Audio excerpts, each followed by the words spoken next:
Резван, в частности в Фейсбуке сейчас появился новый исследователь, так скажем, Филипп Экозианс.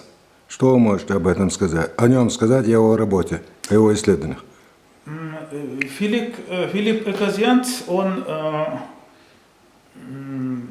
называет себя представителем армянского народа. Вот, и насколько вот я слушал его выступления, читал, значит, его работы, это очень грамотный и мыслящий исследователь. Я бы не стал называть его историком, он исследователь. Вот, исследуя доступные материалы, он пришел к выводу, что армяне как народ сформировались в 16-18 веках, что ранее такого народа этноса не было. Вот по большому счету для меня это новостью не является, но поскольку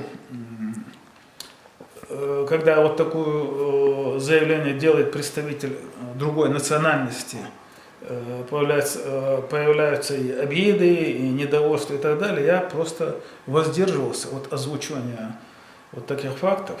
Но дело в том, что армяне в этом плане исключением не являются. Вот есть великолепный еврейский исследователь, профессор Тель-Авивского университета Шломо Зант. Вот он написал, значит, несколько книг, и в них он утверждает, что евреи как народ сформированы искусственно в конце XIX века сионистами. Вот. И в одном из своих выступлений он говорит, что было бы хорошо, если бы среди арабов появился вот такой человек, как Шломо Зант, который исследовал бы корни своего народа. И дело в том, что само вот понятие народ, в смысле нация, понятие нация, оно вообще появилось только в XVIII веке. До того народы на национальности не делились. И не было государств в привычных нам сегодня границах. Вот, люди жили родами, племенами. Вот, и после вот, известных событий XVI века, которые известны под названием «Смутное время», произошли вот после этой вот войны, ее называют и Столетней войной.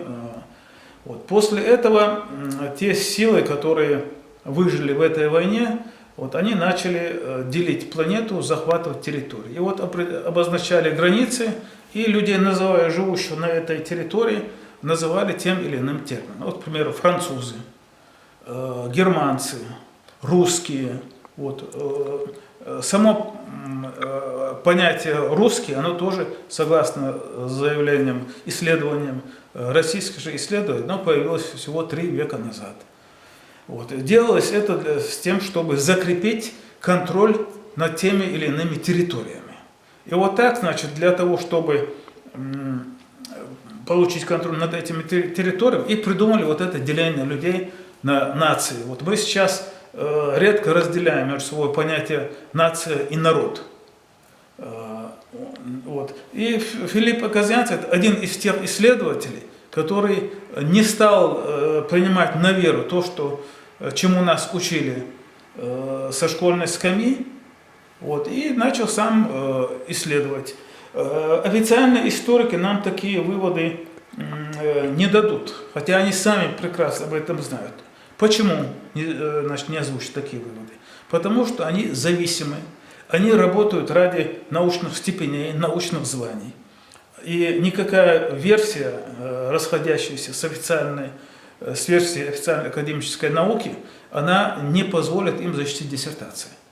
А вот такие исследователи, как Филипп Экозианс, как я и другие, которые не ставят целью достичь каких-то, сделать карьеру, скажем, научную, вот, они докапываются до корней и озвучивают подлинную картину. И вот обычный обыватель, скажем, люди, которые судят об истории по официальным учебникам, для них вот такие заявления, их просто шокируют, они объявляют бредом и так далее. Вот. Но работа с документами, даже теми, которые до нас дошли, она вот показывает вот такую картину, что то, что мы называем современными народами, они образовались в 17, 18, 19 веках. Вот яркий пример арабы. Арабы народ или нет? У арабов десятки государств. И в каждом государстве свой народ.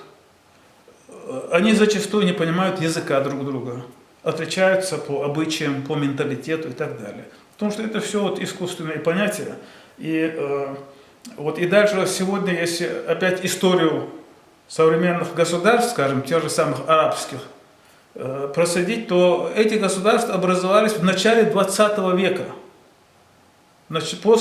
как результат Первой мировой войны.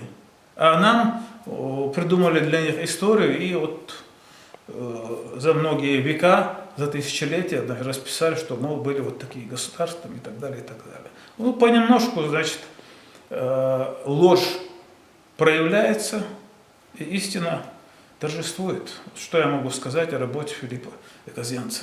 Баркал.